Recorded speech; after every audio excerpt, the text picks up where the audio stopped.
Once upon a time, there was a species known as Homo sapien, who miraculously, over the course of just a few million years, evolved the ability to walk in an upright posture on 2 feet. But in the last 50 years, handheld technology has threatened to send us back to the proverbial postural Stone Age. And postural enemy number 1, tech neck. Yes, it's on the rise. Yes, neck pain is getting worse. And yes, you can fix it. But not with any of the advice that you've seen so far on the internet. Now, why is that? It's because most don't understand the biomechanical changes that prevent you from actually being able to fix it. So in this video, we're going to go through what those changes are and what you can actually do about it. Let's jump in.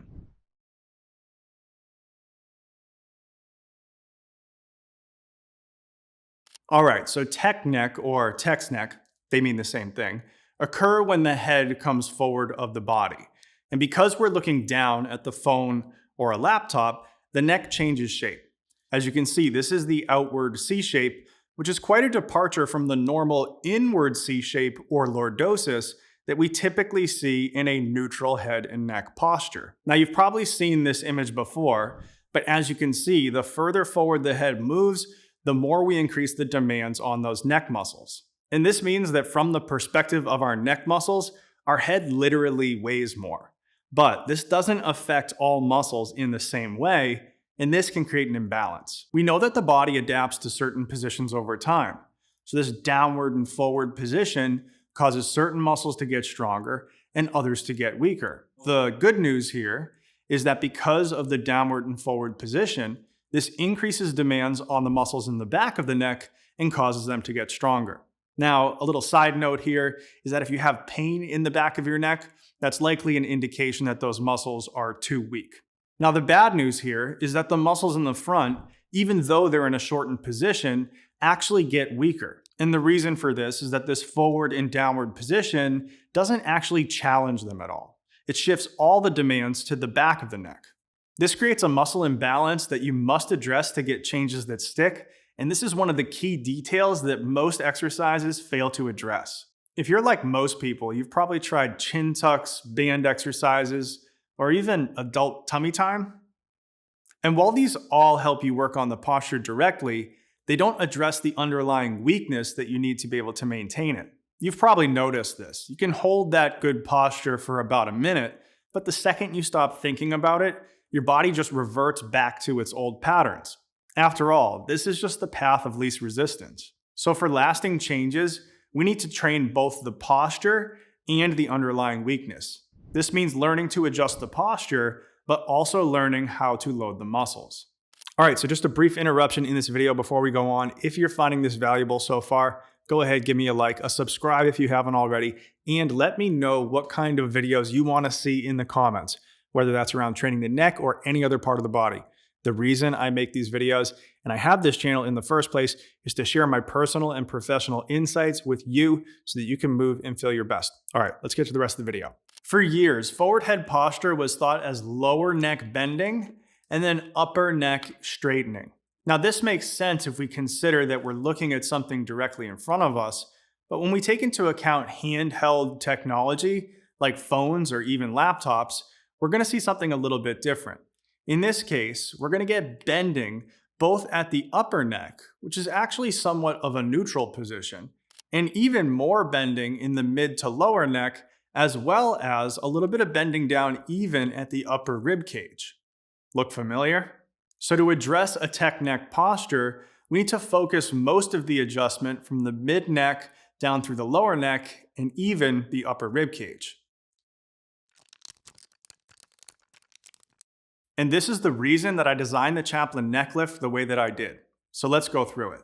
All right, so to do this exercise correctly, we have 4 crucial components. The first is rib cage position. We want to focus the movement at the lower neck and upper rib cage. So to accomplish this, we're going to keep the lower rib cage on the support surface through the entire activity. This will allow us to make sure that we concentrate the movement at the upper rib cage and avoid just tipping the whole rib cage back as a unit. Then we've got the neck and head position. Like we said, with a tech neck, we actually have somewhat of a neutral upper cervical spine, and the issue is at the mid-neck and down into the upper ribs.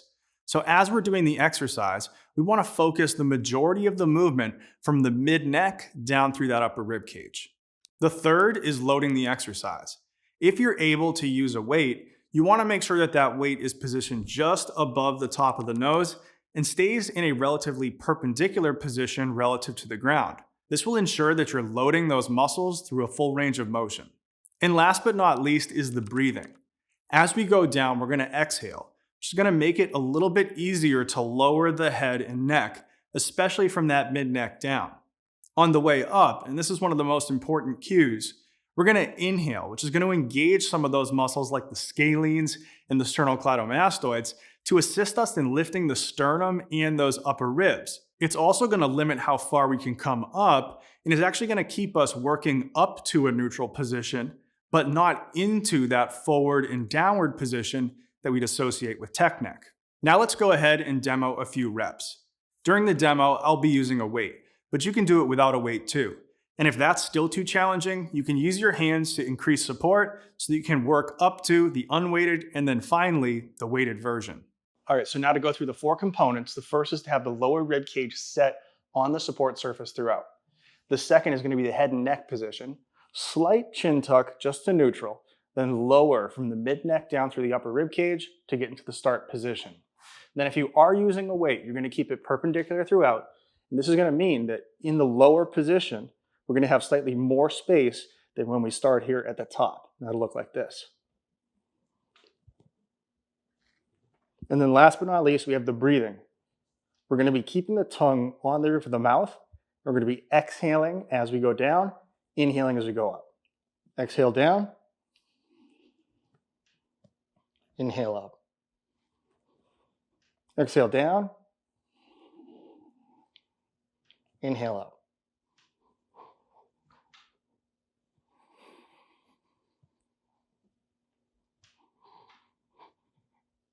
All right, so there's the exercise, but remember, the key to actually getting results is progressive overload. In a tech neck, those front neck muscles get weak. And in order to strengthen them, we need to gradually increase the stimulus to then cause the body to adapt. Now, I wish I could give you exact sets and reps for this, but everyone's going to be a little bit different. If you want to figure out how to do that, then go down to the link in the description and get my new neck protocol. Inside, I teach you all of the frameworks to be able to find the right entry point and then work up to these activities and progress them to get the changes that you're looking for. For some general guidelines, just make sure you start slow and then gradually progress week over week. In about 4 to 8 weeks, you should have resolved the issue by about 80%. And if you haven't, you're probably missing key details and will benefit once again from taking a look at my actual protocol.